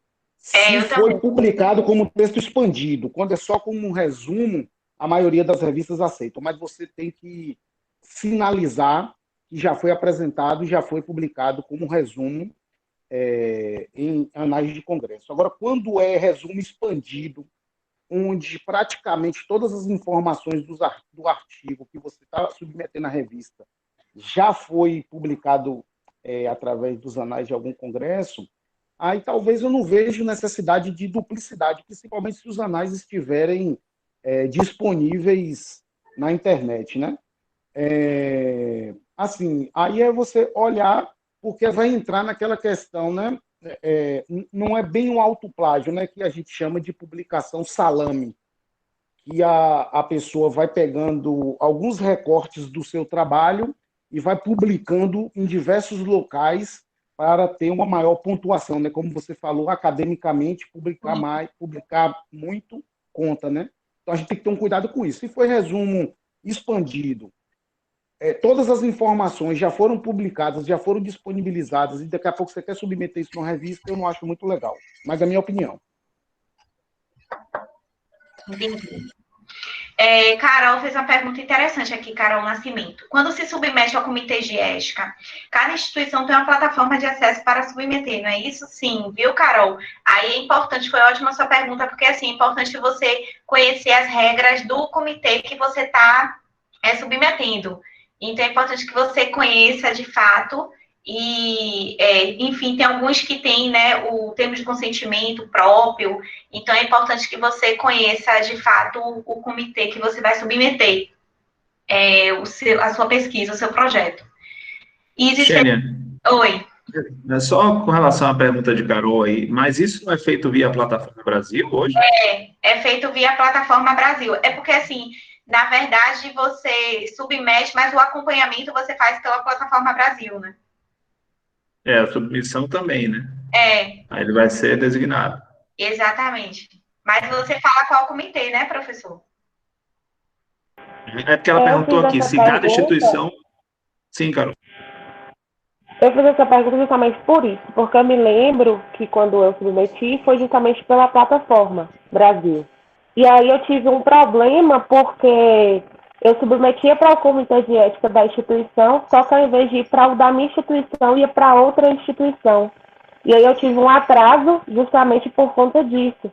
Então, eu tive que entrar junto com a minha orientadora para poder recorrer uma resposta da Plataforma Brasil por que esse erro estava acontecendo, porque ao invés de ir para o comitê de ética da instituição que a gente queria, ele ia para outra. E aí eu tive esse problema, que às vezes o problema é quando você submete e esse trabalho acaba retornando ou é negado, e nesse caso foi justamente porque havia um erro da própria plataforma. Aí eu fiquei com essa dúvida porque você mostrou aí, né, outras plataformas, e aí eu fiquei na dúvida se era só pela Plataforma Brasil que a gente pode submeter, ou se há alguma diferença a depender da instituição, né, que a gente vai submeter. Mas aí acho que, pelo que você falou aí, tem que ter, tem que tirar essas dúvidas, né? Acho que tem diferença. Na verdade, como eu falei, a minha pesquisa é experimental e eu submeto a CEUA. Então, é completamente diferente. É lá no site, né, eu entro e preencho o formulário, enfim, é voltado para animais. Mas no caso da plataforma, aí vocês, quem já tem experiência, pode até falar. Eu já submeti uma vez, mas não cheguei a concluir. Então, assim, eu não sei se exatamente você tem que vincular professor Rodrigo ou professor João Paulo, enfim, quem queira participar aqui da discussão, se você já tem que referenciar um comitê, direcionar para um comitê específico. Sinceramente... Pode falar, João.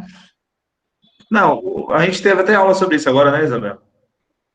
Fizemos uma matéria juntos agora sobre isso. O que eu me lembro é que você pode, como você indica a instituição cedente, né, do trabalho, aqui onde o trabalho vai ser feito, se tiver comitê de ética ali, vai ser indicado para essa comissão, né? Agora, se tem um ponto de escolha, eu não me lembro. Se você pode escolher um comitê, né?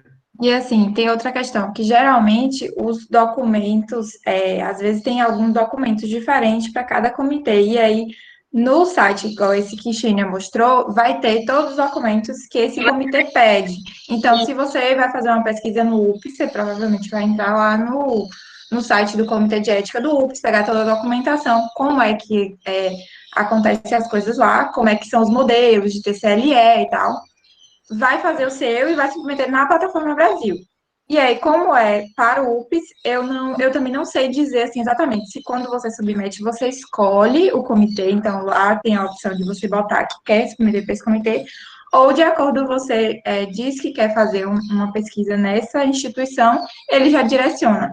Porque geralmente também tem algumas Desculpa. que ela tinha falado, que tem algumas instituições que não têm o comitê, e aí a plataforma ela direciona para o comitê que recebe trabalhos naquela instituição. Eu errei o termo, a Edna corrigiu aqui, eu falei cedente, é proponente, eu errei o termo. Eu sabia que estava errado, mas não lembrava. É isso aí, se a instituição proponente, inclusive o departamento proponente, etc., tiver comitê, a tendência é que seja direcionado para lá. A grande questão aí, Carol, e aí a gente pode conversar isso depois, até para não tomar tempo, é se o comitê de ética da instituição, se ele está cadastrado lá na Conep, né? Porque às vezes tem uma comissão de ética, por exemplo, tem uma instituição que eu trabalhei aqui em Salvador que tinha uma comissão de ética interna, mas não era um comitê de ética cadastrado na Conep. Então, todo o trabalho para ser submetido à Plataforma Brasil passava por uma avaliação prévia, senão não tinha a assinatura do gestor. Mas aí o pessoal às vezes dizia, por que não veio parar aqui? Mas não era um comitê de ética para a Conep, entendeu? Era uma avaliação prévia, para ver se a instituição aceitava que aquele trabalho ia ser realizado lá. Ótimo. E isso às vezes acontece também, essa avaliação antes, por exemplo, nos trabalhos que acontecem pelas instituições municipais, que geralmente não tem um comitê de ética cadastrado na Plataforma Brasil, mas precisa ter a aprovação da instituição Secretaria de Saúde, Secretaria de Educação, para depois ir para o comitê de ética. Então, tem várias aprovações e o Comitê de Ética, inclusive, pede, né, esse documento de aprovação da instituição, que a instituição diz que vai realmente receber esse estudo. Sim. Carol colocou que entendeu. Eu acho que é basicamente isso, né, gente? Bela, são 10h34, acho que a gente já pode, então, passar o questionário novamente. Vamos lá? Gente, quem chegou atrasado, né, só para contextualizar de novo, a gente fez um questionário inicial no Kahoot, e aí a gente vai repetir, algumas questões são iguais ou parecidas, e tem algumas outras questões a mais. Eu vou mandar aqui o link novamente para vocês acessarem, e vou disponibilizar o PIN para entrar. Pode colocar o nome, pode se identificar da forma que achar melhor. E depois a gente vai comparar as respostas. Só para. Não vou comparar a resposta de ninguém individual, vou comparar o percentual do grupo nas respostas das questões. Na primeira, vou começar a compartilhar minha tela aqui.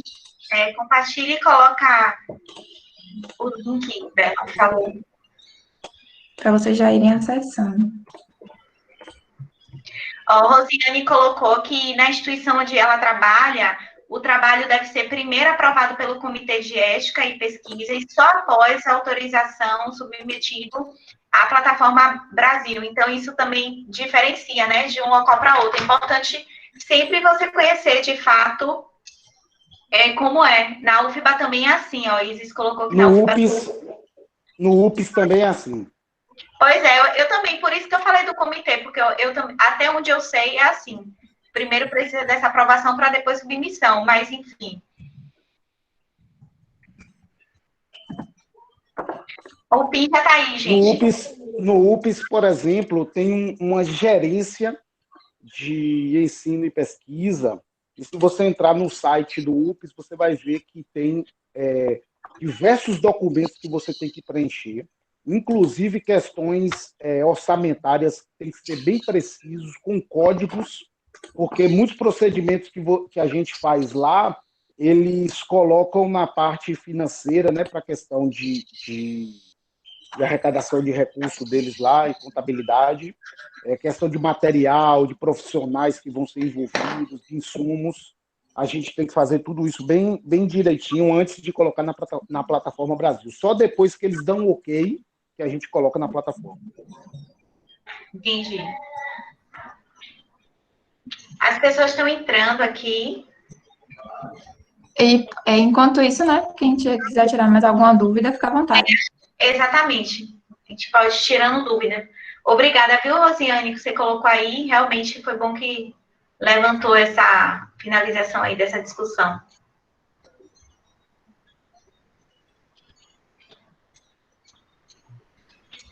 Vamos, gente, participar. 13 pessoas de 68, 15. Lembrando que as questões vão aparecer aqui na tela onde eu estou compartilhando. Eu posso ler novamente as questões e as respostas para quem não tiver como visualizar duas telas. E aí a resposta aparece no celular de vocês como quadrinhos coloridos. Aí eu vou falar a cor de cada resposta e vocês respondem como achar que é correto, tá? Tem 20 pessoas, vou começar. Vamos. Senão vai atrasar aqui a nossa... Vamos lá. Teste de integridade, conhecimento, teste de conhecimento e integridade em pesquisa. Verdadeiro ou falso? A ética na pesquisa deve assegurar a conformidade da metodologia científica às normas e práticas éticas aceitáveis. Azul, verdadeiro, vermelho, falso. Ó, dessa vez a galera tá craque nas respostas.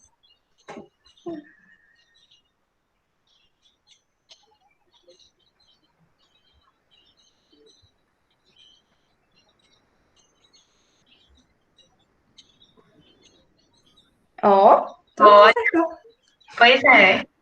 Vamos para a próxima. Estava prestando atenção na aula. O que significa FFP? Vermelho, falsidade de dados, falácia e pesquisa eticamente questionável. Amarelo, fabricação, falsificação de dados e plágio. Azul, falácia, fabricação e plágio.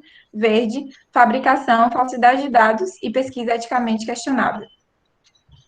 Vocês deu tempo, vocês pegarem. Falei rapidinho. Fiquei com medo do tempo acabar.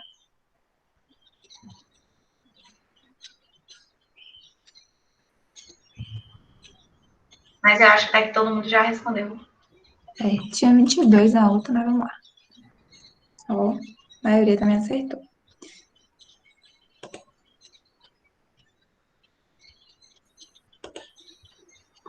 Verdadeiro ou falso? Autoplágio não é crime, porém é antiético. Verdadeiro, azul, falso, vermelho. Fácil também. Uhum. Pronto. Quase todo mundo. Agora um quiz. É de responsabilidade do pesquisador. Letra A. Assumir a responsabilidade pela confiabilidade de sua pesquisa. Letra B. Estar ciente das regras e políticas de pesquisa e segui-las em estágios iniciais da pesquisa. E letra C. Usar métodos de pesquisa apropriados e os resultados devem ser apresentados objetivamente. As conclusões devem ser tomadas com base nos resultados e na expertise do pesquisador. Vermelho, alternativa A, correta. Amarelo, alternativa B, correta. E alternativa azul, alternativa C, correta. E verde, todas as alternativas corretas.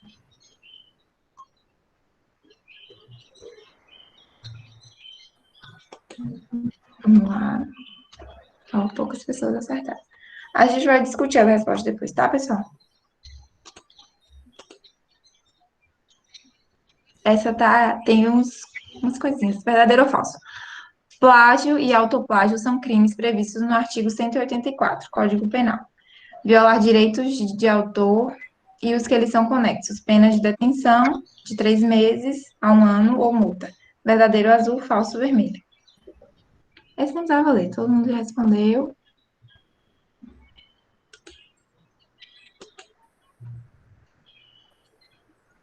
Verdadeiro ou falso? Autoplágio é fazer plágio de si próprio, copiando trechos seus e distribuindo em diferentes mídias como se fossem originais. Verdadeiro, azul, falso, vermelho. Vamos lá. Ainda tem algumas pessoas com dúvidas. Sobre má conduta científica, é correto afirmar: está relacionada à fabricação, falsificação e plágio na proposição, execução, revisão ou ao relatar os dados da pesquisa. 2. Toda conduta de pesquisador que, por intenção ou negligência, transgrida os valores e princípios que definem a integridade ética da pesquisa científica e das relações entre pesquisadores, tal como formuladores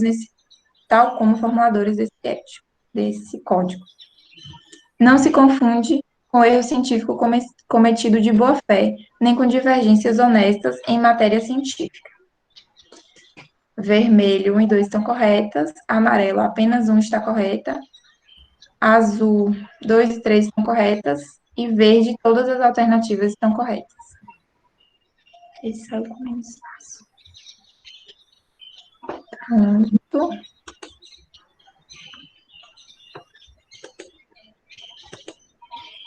Verdadeiro ou falso? Princípios da integridade física. Respeito por participantes e objetos do trabalho de pesquisa, sejam seres humanos, animais, meio ambiente ou objetos culturais. Verdadeiro ou falso? Verdadeiro, azul, falso, vermelho.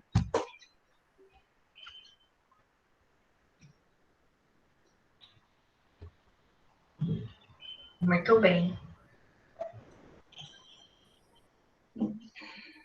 Honestidade na apresentação, execução e descrição de métodos, procedimentos da pesquisa e na interpretação dos resultados.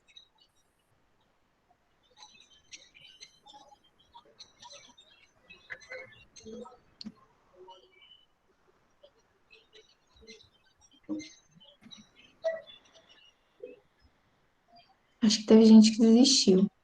Foi.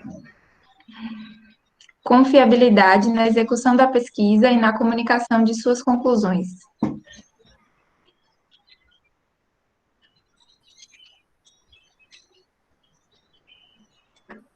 Agora. Ó, Ótimo.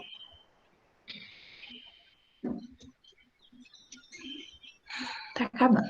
Objetividade na coleta e no tratamento de dados e informações, na apresentação de provas e evidências e na interpretação de resultados.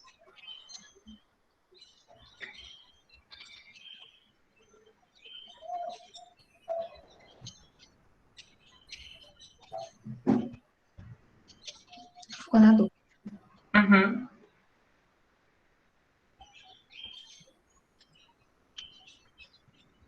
Veracidade na atribuição dos créditos a trabalhos de outros.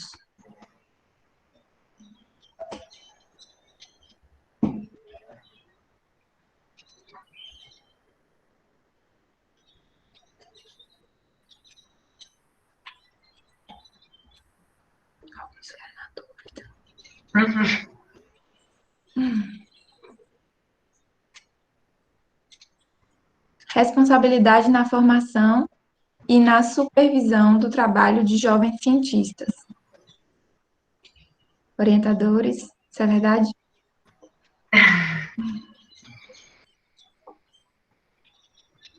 Todo Olha, mundo acertou.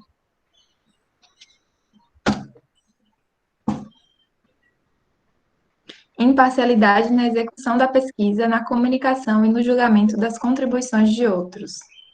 Ó.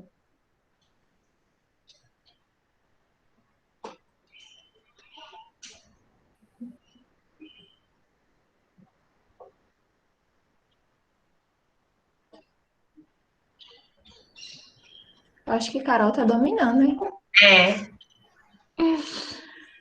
Vamos lá, para a última. Cuidado na coleta, armazenamento e tratamento dos dados e informações.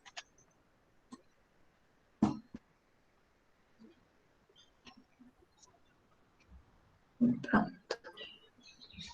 Todo mundo acertou. Ótimo. Vamos ver o pódio. Eu em terceiro lugar de novo. Não sou eu, viu, gente? Daiane em segundo. E o E primeiro? Carol. Oh, muito bem, Carol. Parabéns, Ela Carol. estava prestando atenção na aula. Estava Isabel. prestando muita atenção, né? Todos estavam, eu espero. Então, vamos lá. Eu vou mostrar aqui agora como é que foram as respostas de antes e como foi agora. Gente, as últimas, sobre os princípios, eram todos verdadeiros, porque o objetivo era lembrar a todo mundo, né, para que vocês pudessem fixar esses princípios, já que somos todos pesquisadores, alguns iniciantes, outros mais, ou pretendemos ser, né, e para guardar esses princípios, né, da ética em pesquisa. E aí a gente vê que nem todo mundo fixou ainda, né? Eram todos verdadeiros, tá? Mas a grande maioria, né, Bela, conseguiu responder de forma correta. Então, isso é super importante aí, após uma discussão como essa. Isso. Aí o objetivo desse final mesmo era para reler e ver de novo, não era nem para... Mas Exatamente. tudo bem. E em relação às outras questões, aí eu botei aqui, vou copiar aqui. Rapidinho, gente. Quem tiver alguma dúvida, alguma coisa, pode ir. A Alice colocou que ficou com dúvida na questão 5, Bela. Mas eu não sei o que é que você vai fazer aí agora de... Eu vou só botar aqui a comparação das duas, antes e depois. Antes e depois, né? Pronto. Melhorou, né? Para mostrar como é que foi a mudança, né, nas questões. Aí a primeira aqui, essa afirmativa era a segunda primeiro. Então, aumentou um pouco os aceitos. Deixa eu ver se eu me lembro. Essa questão era sobre ética, né? O que é ética em pesquisa, ou integridade em pesquisa. Então, alguns ficaram na dúvida ainda. Gente, qualquer coisa vocês vão falando, tá? Essa daqui, o que significa FFP? No começo, né, eu botei coisas bem parecidas, mas as palavras corretas falsificação, fabricação e plágio. Aí melhorou um pouquinho depois. Melhorou um pouquinho, não, melhorou bastante, né? Bastante, com certeza. Autoplágio não é crime, porém é antiético, verdadeiro ou falso. E aí, antes. Acho que eu tô cega aqui. 30% tinha respondido que era verdadeiro. E agora 64%, um pouquinho mais. Se Xênia quiser falar um pouquinho sobre isso. Tem mais duas perguntas, né? A outra era se autoplágio e plágio eram crime.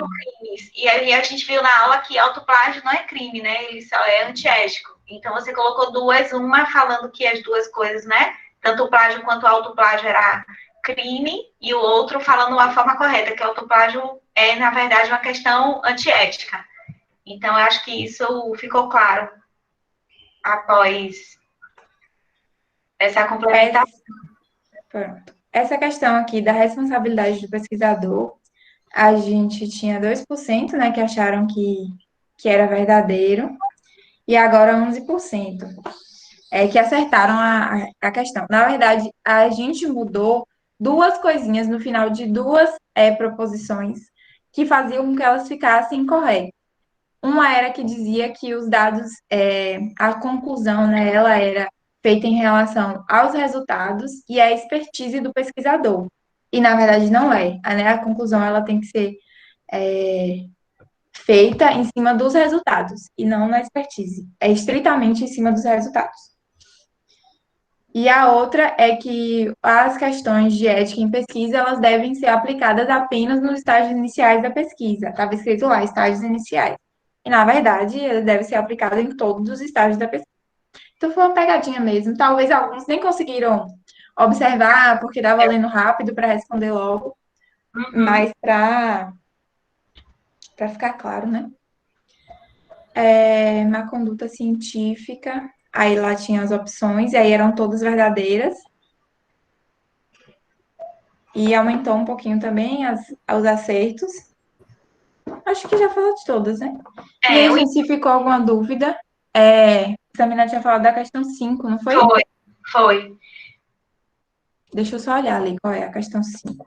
Volte lá na questão 5, Bela, por favor. Mas o mais importante, gente, em relação aos princípios, né, que vocês melhoraram, assim, a grande maioria conseguiu responder de forma correta. Então, ficamos felizes com essa absorção aí do conteúdo. Qual foi a quinta, Bela? Essa de plágio, autoplágio. Alice, é porque autoplágio não é crime, autoplágio é antiético, que é crime é o plágio. A dúvida foi porque foi meio que uma pegadinha mesmo. Lá falava que as duas coisas eram crimes, tá? Carol colocou que essa aula foi muito necessária, porque geralmente não se dá muita atenção a esses aspectos, porém ele pode ser crucial para o andamento do trabalho. Exatamente, que bom, Carol, que você teve essa visão aí da aula.